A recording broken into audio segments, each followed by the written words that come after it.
So the annual allowance is currently a limit on which you're allowed to gain tax relief on your pension contributions. A significant number of people would believe that it's all about the amount you are physically paying, when in fact it's not the case.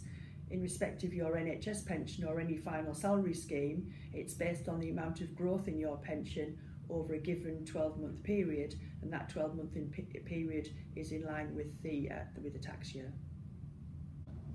So what's changed effectively? Well, currently the annual allowance for the vast majority of people currently stands at £40,000. However, on the 6th of April, the tapering of the annual allowance was introduced, which means that for certain individuals with higher levels of income, their annual allowance could be tapered or effectively reduced down to a minimum of £10,000. So how is the £10,000 minimum tapering calculated? Well, it all depends on your total taxable income from all sources. That includes earnings, that's superannuable and non-superannuable income. It could be private income, interest from dividends, rental property, savings, etc., etc.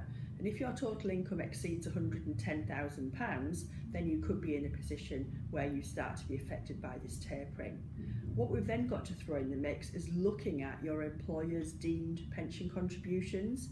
And if we add that to your total income and it then exceeds £150,000, that's the point at which your annual allowance starts to be reduced.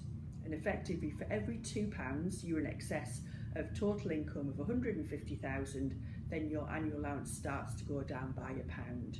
So effectively, once your earnings exceed £210,000, you go down to the minimum annual allowance of £10,000.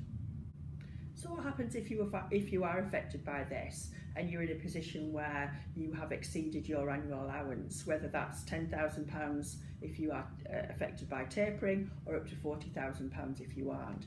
First of all, you've got to be in a position where you're able to calculate what that liability is. And if you are affected, then you've got to decide how that tax is paid, because you will have a tax liability. You've got two choices.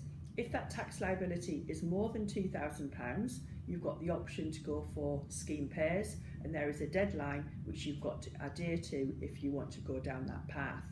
If the tax liability is less than £2,000, then you have no option other than to pay that by self-assessment, and again there is of course a deadline, the 31st of January in the following year, when that tax liability must be paid.